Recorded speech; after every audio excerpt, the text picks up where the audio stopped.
Hey guys, Drifter here. Today I've got some Black Ops 3 Alpha gameplay for you, and I'm here to talk to you about the Black Ops 3 Beta. The Black Ops 3 Beta is about you. Yes, you watching this video, you the COD community, you, anybody that's going to be playing it, and for the first time in a long time, it puts the power in your hands. This beta is a reward for pre-ordering. The beta is ultimately a big hypey promo for the game, going to be lots of YouTube content and streams and that sort of thing. But for the first time ever, it lets you suggest changes pre-release, because the whole community just about is going to play this game. We're all going to have an opinion on it, and we're all going to have the opportunity to express that. So the real reward in this beta, or for pre-ordering anyway, isn't playing the game early, it's influence. It's making the game better. This is a huge opportunity for the Call of Duty community to give feedback and improve the game. The COD community in general feels that they have no say in their games. They don't get what they want, they're ignored, they're not thought of very highly. Pros and YouTubers get preference over the people, and while I personally don't think that's true, you definitely have the opportunity right now. The beta gives you this opportunity to have influence, because when we do a beta, when we especially do a massive public beta, not only are we doing fixing bugs, but it allows them to gauge community feedback, and Treyarch will have no excuse to ignore popular or important suggestions or not fix things this time around. Like, Call of Duty is all about hype. It comes out in November, it's largely secretive, you don't know exactly what you're getting until you buy the game, but this time you're going to get a massive I think most of the final guns are even going to be in the beta, and a big chunk of maps and modes and all this sort of stuff. And since people get to play all of this, since people get to test it, since they're going to have the opportunity to talk about it and post it on social media and all these sort of things, if there's problems with the settings, map, guns, anything, they don't have that excuse like, oh, we didn't know, our internal testing didn't work, blah blah blah. No, they will know to fix these things. And if something is wrong with the game, you need to let Treyarch know about it. A big community push can change things. If the community universally agrees that something is bad or not good, a big push can change things. And even sometimes smaller ideas, simple ideas, just a good idea can get a little bit of love on social media or be put in front of the right person at the right time and really change things. I'll use an example from Ghost. The search and rescue was an idea that showed up on Reddit, and a lot of the changes in AW come from Twitter, just talking to the devs and that sort of thing. So even just little good ideas that they read can change things, and that's really good, and I highly encourage you to be vocal about things. Firstly, you need to be vocal about what you do like about the beta, so they know what direction is good, what the community likes, and where to go in the future with DLCs and weapons and design and all this sort of stuff.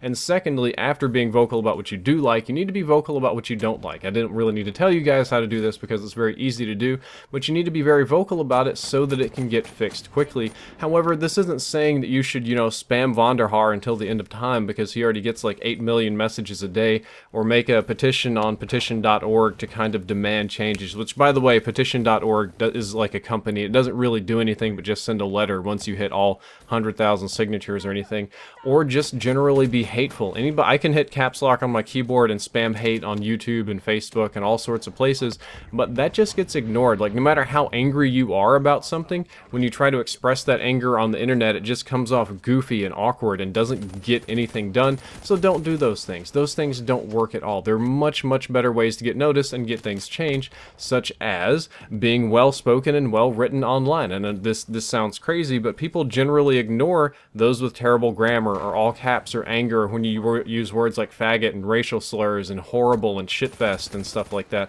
Nobody cares about that. If you're well-written, if you can write a paragraph that somebody can read and understand very easily, it gets paid much more attention to than random garbage. Also, providing clear reasons for why something is good or bad. You can't just say good or bad, or like I like this or hate this. That doesn't really help anybody. But saying this is good because it does X, Y, and Z, or bad because it affects these other things, and offering a little bit of constructive criticism goes way further than hate. And also offering a solution on how to make it better is the best thing you can possibly do, especially, and this comes in the complaint department. Let's say you don't like something, it's broken. Well, you can just say it's broken, fix it, or you can say it's broken and fix it in this particular manner, and it gives them an idea of what you want and where you're going. So you do a lot of, you kind of kill two birds with one stone right there. there. There's a couple of really good places to give feedback. One of those is the official Call of Duty forums. I know they're going to be watching those like a hawk when this goes live. I know not even a fraction of the community is registered there, but it's a big place. You've got other large forums like I Play COD, or large Facebook groups, which I think again is I Play COD. So you've got Facebook groups, that's big. Twitter is surprisingly effective. Twitter gets kind of spammy and overwhelming sometimes, but tweeting at devs, nice respectful tweets, they do get read, they do get internalized, and sometimes they lead to very nice changes. And Reddit is a fantastic place. r/COD competitive is a booming sub-community on Reddit, and r/Black Ops 3 is growing. You can go there. It's a really nice format for writing long paragraphs of posts and linking things. For anything complicated, any big ideas you have, I'd put on Reddit, and it also lets the rest of the community give you some feedback on that too. And also, I would suggest on smaller practical changes. At this point in the development cycle, it is too late for the community to demand something giant. It's a 3-year cycle. You're dealing with Treyarch and then Activision, which are two large companies, and then a massive corporate, well, it's a large company and then a massive corporation. You've got hundreds of people up the chains of command. You're not going to be able to change anything. Like, it's way too late to go out and demand a Modern Warfare 2 remake. That's not going to happen. It's way too late to remove 3D movement from the game or remove specialists, because this game has to be done in a month or two. This game has to be gold and PlayStation and Microsoft and Steam certified.